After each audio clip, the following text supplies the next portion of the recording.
High Peak Courses are a British government registered learning provider with the UK RLP. Hello, I'm Warren Lee. Welcome to High Peak Courses. This free introduction to the design and analysis of structural composites is suitable for student and graduate engineers who have little or no knowledge of engineering composite materials. Lecture 3. Layered Composites. Composites and structural composites are a huge subject to cover, but I want to make it easy for you by presenting to you some basic essential knowledge, and I include shortcuts and tips. The topic of composites is quite diverse. Therefore, this presents an opportunity for you to choose a speciality area that meets with your career ambitions. Composites include a wide choice of reinforcing materials with different resins, i.e. matrix. There exist at least a dozen methods of manufacture. Some are manual, robotic or automated, or semi-automated. I started in composites in 1973 in civil engineering with a form of particulate composites, but it was at British Aerospace in 1984 with my first professional introduction to lightweight layered structural composites. I intend that this course content is clutter-free and get straight to what you need to know. It's an engineer's approach to start to the initial design and sizing of a composite component. What is a composite? For example, a galvanized steel pipe. The steel is a structural component and the zinc coating is a corrosive protection layer. These two different materials with different properties combine to form a functional composite material component. Metals such as aluminium and steel generally exhibit isotropic properties. The strength of Young's modulus on each respective metal are similar in each direction. For example, the Young's modulus of a generic aluminium will be 69,000 newtons per millimeter squared in all directions, and that of steel will be 208,000 newtons per millimeter squared. Layered structural composites. The composites that I want to introduce to you comprise of a number of layers of fibrous reinforcing materials, stacked one on each other, embedded in a resin matrix to form a laminate, called structural composites.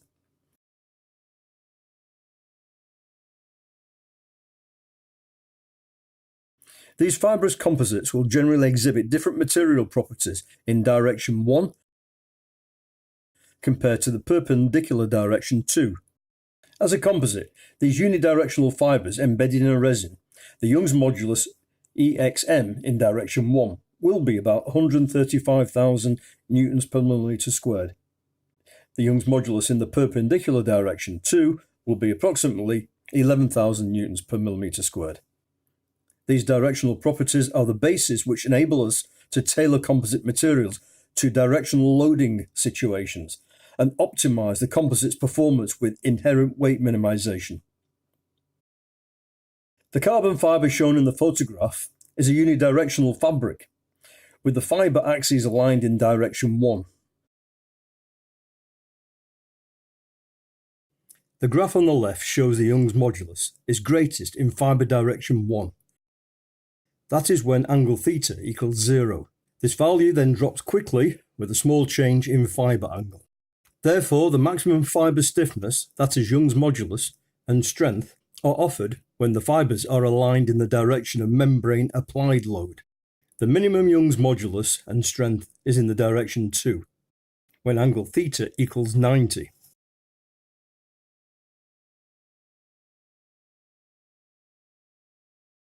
Many composite fabricators ask, how thick should we make this composite component to withstand the surface loading? How is this thickness determined? What calculation do I need to do to enable me to determine this thickness? A particular example of this is a glass fibre front part of the train, which was manufactured in the UK by a spray-up technique. Now this technique uses short lengths of glass fibre, about 3/4 of an inch long, 20 millimeters long. Neither the designers or the manufacturers knew the glass fibre composite properties of stiffness or strength. Although not a continuous fibre composite, there are ways to mathematically predict these properties required for designing the structural thickness. Many students ask, where do I start the process of structurally designing a composite structure?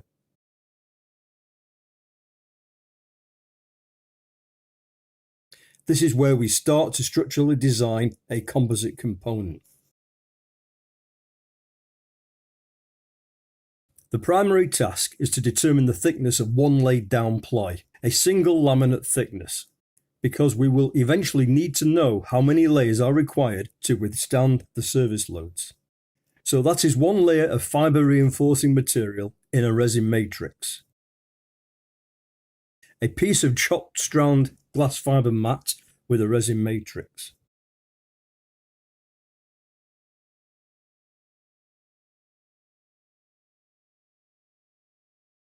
Or carbon fibre fabric in a resin.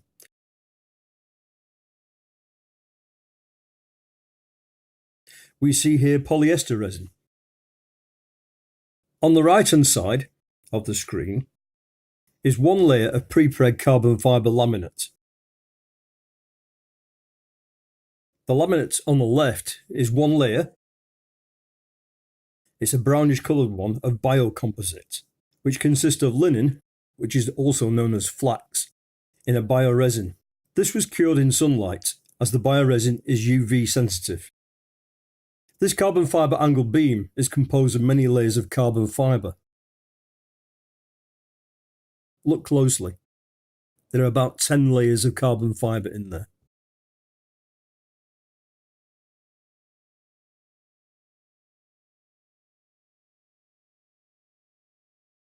So what is the combined thickness when the fabric and the resin form a composite? How is this thickness determined? And what do I need to know to do this calculation? To determine the thickness of a laid down composite ply, we need to know the value of three properties related to the composite material.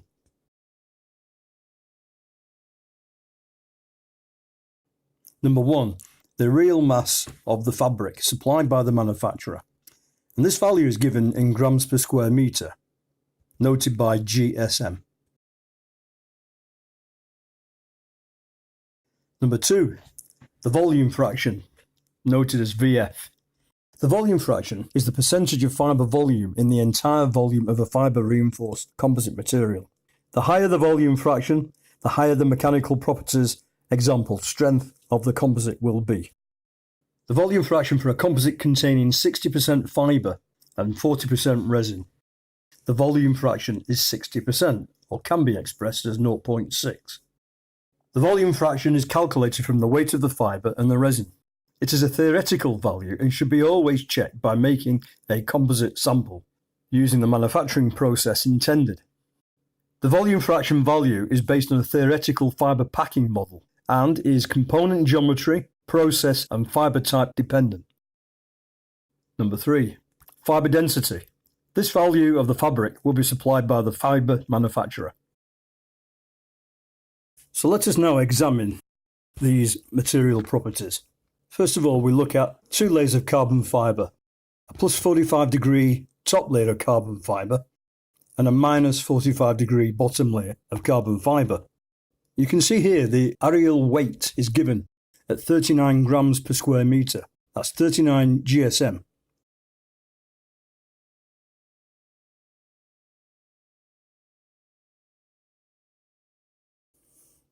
Next, we look at the volume fraction.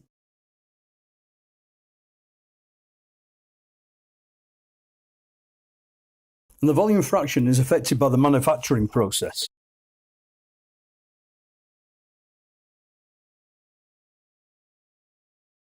The process shown here is that of infusion moulding.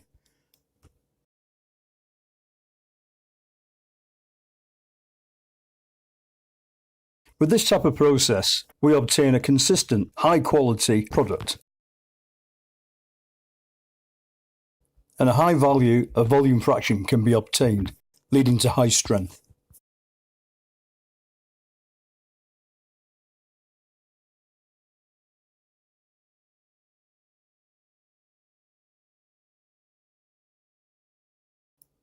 Now, looking at density, we have a glass fibre woven fabric here, typical density is about 2.2 grams per cc.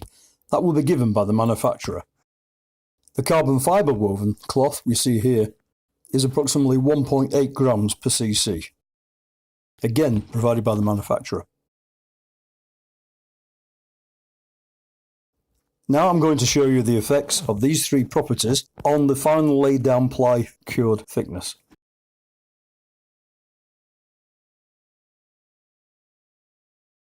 To do this, I will use a composite design analysis software program that I wrote in the mid-1990s and developed. And this software will show us the effect on the laid down ply thickness by changing the GSM, the density and the volume fraction. First, we will calculate the laid down ply thickness of the glass fibre fabric in a resin matrix. Its areal weight was given at 298 GSM. For the volume fraction of the composite, we initially assumed that to be 0.5 for the sake of the calculation. But as previously mentioned, we will check this value by doing a test using the manufacturing process intended for use. Fibre density is given by the fibre manufacturer at 2.2 grams per cc. The calculation using CSAMs shows a result of laid down ply thickness of 0.271 millimeters. How I did this, I will now show you. Open CSAMs,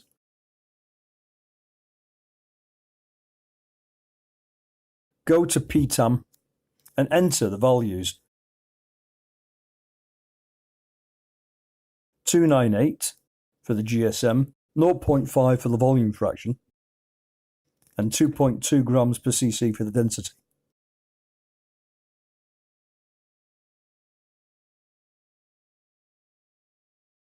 In this example, we calculate the laid down ply thickness for one layer of carbon fibre composite.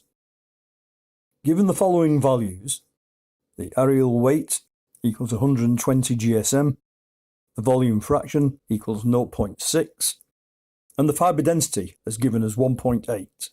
We calculate the laid down ply thickness, that's the cured ply thickness, as 0.111 millimeters.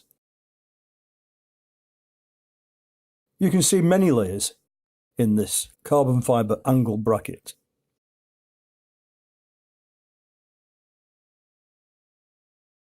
Let's do a hybrid of carbon fibre and Kevlar fabric.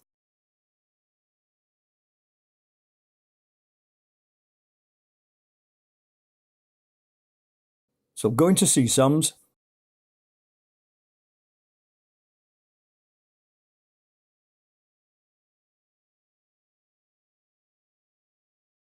open PTAM,